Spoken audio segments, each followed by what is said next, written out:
Chicken biryani.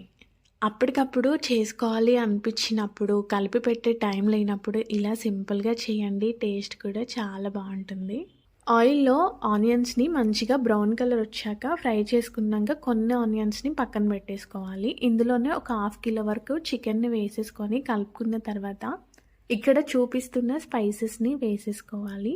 మంచిగా కలుపుకున్న తర్వాత ఇందులోనే పెరుగు కూడా వేసేసుకొని ఒక 90%ని చికెన్‌ని కుక్ చేసుకోవాలి. పచ్చిమిర్చి, కొత్తిమీర, పుదీనా వేసేసుకొని దించేసుకోవాలి.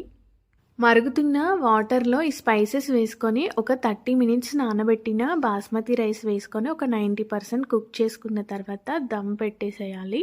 రైస్, చికెను, దానిపైన ఫ్రైడ్ ఆనియన్స్, ఇంకా లైట్‌గా ఫుడ్ కలర్, ఇంకా కొత్తిమీర, పుదీనా.